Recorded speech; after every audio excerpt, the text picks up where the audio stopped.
বটিতে আপনারা কখনো এইভাবে চিনির ব্যবহার করে দেখেছেন কি হয়? এমনই কিছু অসাধারণ টিপস আপনাদের সঙ্গে শেয়ার করব। আশা করছি টিপসগুলি যদি অ্যাপ্লাই করেন প্রত্যেক দিনের কাজ সহজ হবে। চলুন দেখে নিই। সবার প্রথম যে টিপসটি শেয়ার করছি, একটি চামচ নিয়ে নিয়েছি। গ্যাসের ওপর চামচটাকে এখানে আমরা 5 থেকে 10 সেকেন্ডের জন্য একটু রাখবো। এতে আমাদের চামচটা হালকা গরম হবে। এই গরম চামচ কি কাজে ব্যবহার করব? শীতকালে দেখা যায় ঘি একেবারে জমাট বেঁধে যায়। কোনো যে পাত্রেই রাখি না কেন বারবার গরম করে তুলতে হয়, পাত্র গরম করতে লাগে। তাই পাত্র গরম করার কোনো প্রয়োজন নেই। এইভাবে চামচটা গরম করে ঘিয়ের পাত্র থেকে খুব সহজেই আপনারা আপনাদের পরিমাণ মতো ঘিটা তুলে নিতে পারবেন। ভালো লাগলে টিপসটি ট্রাই করে দেখতে পারেন। আমাদের যাদের বাড়িতে বাচ্চা আছে, অনেক সময় দেখা যায় কলা দিলে খেতে চায় না, বা একেবারে যেটা ছোট বাচ্চা দেখা যায় আমরা হাত দিয়ে কলা চটকে দিই, তাও টুকরো থেকে যায়, বাচ্চারা গিলতে গেলে ওয়াক টানে বমি করে দেয়। তাই খুব সহজেই আপনারা বাচ্চাদেরকে কলা খাওয়াতে পারবেন। যতটা প্রয়োজন ততটা এইভাবে কেটে নিন। একসঙ্গে পুরোটা আপনারা কাটবেন না, যখন যতটা খাওয়াবেন ততটা করে কাটবেন আর খাওয়াবেন। এখানে আমি একটি কাঁটা চামচ নিয়েছি। কাঁটা চামচ দিয়ে টুকরো করা কলাগুলোকে দেখুন কত সুন্দরভাবে ম্যাশ করে নিতে পারছি।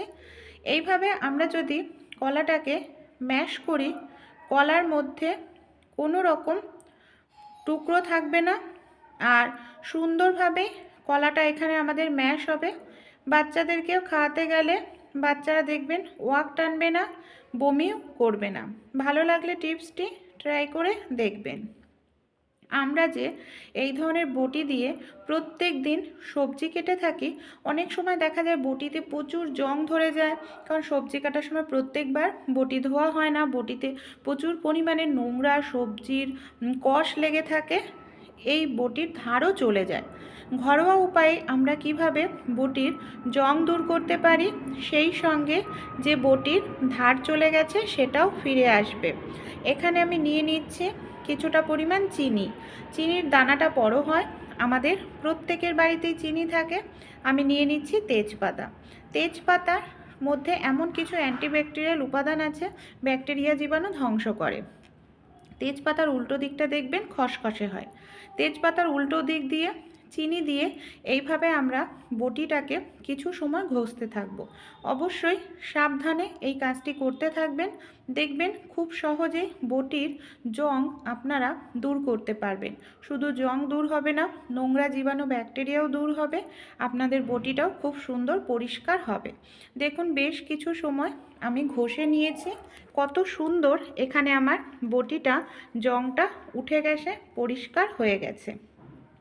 এক পাশ আমি এইভাবে দেখালাম, প্রথমেই দেখেছেন কীরকম কালো ছিল, আর এখন দেখুন কত সুন্দর পরিষ্কার হয়েছে। ভালো লাগলে টিপসটি আপনারাও ট্রাই করবেন। ভেজা কাপড় দিয়ে আমি মুছে আপনাদের দেখাচ্ছি। এই দেখুন কালো হয়ে যাওয়া বটি কত সুন্দরভাবে পরিষ্কার হয়ে গেল। এবার বটির উল্টো সাইডটাও আমাদের পরিষ্কার করতে হবে। একইভাবে সামান্য পরিমাণ একটু চিনি আমি কি করব, এইভাবে ছড়িয়ে নেব। এই দেখুন আবারও তেজপাতার উল্টো দিক দিয়ে এইভাবে ঘষতে থাকব। এইভাবে আপনারা 15 দিনে একদিন বা মাসে একদিন বটিটাকে পরিষ্কার করে নিতে পারেন। খুব সুন্দরভাবে আপনাদের বটি কিন্তু পরিষ্কার হয়ে যাবে। এমনকি দোকানে নিয়ে গিয়ে আপনাদের জং পরিষ্কার করতে হবে না। আর বাড়িতেই কিভাবে ধার করতে পারবেন, একটি চামচ নিয়ে নিন। চামচটাকে আপনারা এইভাবে বাঁকাভাবে ধরবেন, তারপর এইভাবে একটু ঘষতে থাকুন। দেখবেন যে বটি দিয়ে সবজি মাছ কাটতে অসুবিধা হচ্ছিল, সেটা আর অসুবিধা হবে না। খুব সহজেই আপনাদের বটির ধার ফিরে আসবে। ভালো লাগলে ট্রাই করে দেখবেন। অনেক সময় আমরা যে লুচি খাই দেখা যায় লুচি খেলে গ্যাস অম্বল হয়ে যায়, গলাপুক জ্বালা করে।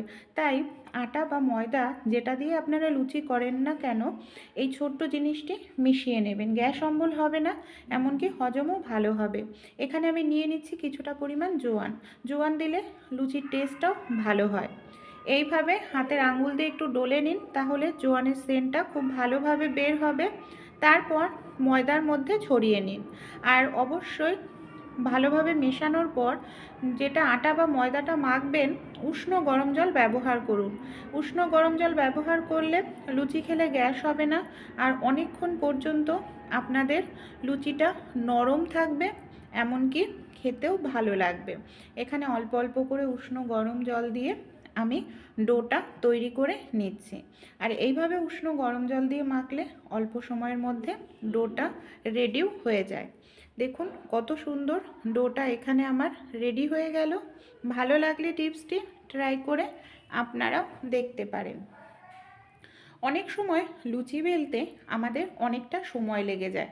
খুব কম সময়ের মধ্যেই কিভাবে আপনারা লুচি বেলে নিতে পারবেন বেলন চাকি ছাড়াই চলুন দেখে নিই। এখানে আমি একটি থালা নিয়ে নিয়েছি। কোনো রকম এখানে আমাদের তেল লাগানোর প্রয়োজন পড়বে না।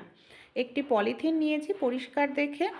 এবার আমি লুচি তৈরি করার লেচির ওপরে পলিথিনটাকে রেখে আমাদের বাড়িতে যে চার্জার থাকে চার্জার দিয়ে এইভাবে আমি দেখুন মানে ওপর দিয়ে গোল ঘোরাতে থাকছি, তাহলেই কত সুন্দর এখানে আমার লুচিটা তৈরি হয়ে যাচ্ছে। কোনো রকম এখানে বেলন চাকির প্রয়োজন পড়ে না। আপনারা যত পাতলা করতে চান ততই পাতলা করে নিতে পারবেন।